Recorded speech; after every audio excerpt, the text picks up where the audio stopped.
जी हाँ दोस्तों, आप लोग के बीच आ रहे हैं मशहूर कलाकार सिंगर सुभाष सुहाना।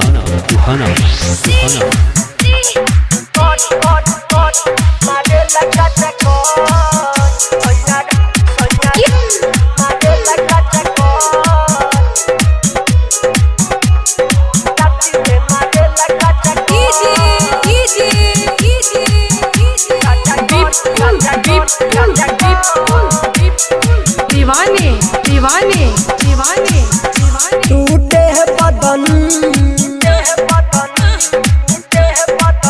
सिहरेला मन, टूटे है बदन सिहरेला मन, फेरलो बने न करबाटवा। काचा कोच धक्के मारेला कमर काचा कोच, धक्का धक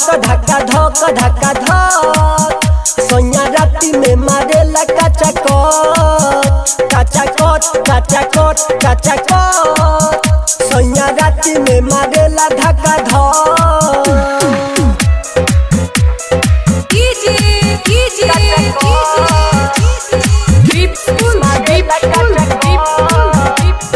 दीवाने दीवाने बकैया हिला बेला दहिया हरदम जगाई के करेला तंग। कबो खटियावा कबो मटियावा चदरा बिछाई के लड़ेला जंग। टूटे बदन सिहरेला मन, टूटे बदन सिहरेला मन, फेरलो बने न करबाटवा। काचा कोच धक्के मारेला कमर काचा कोच सोया राती में मारेला काचा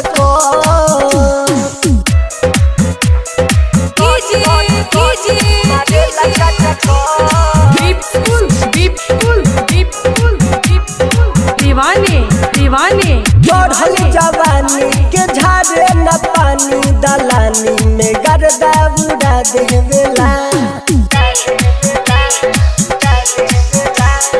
राही के नियन सुबह सह पलमुआ भी मनवा के श्रद्धा पूरा देवेला।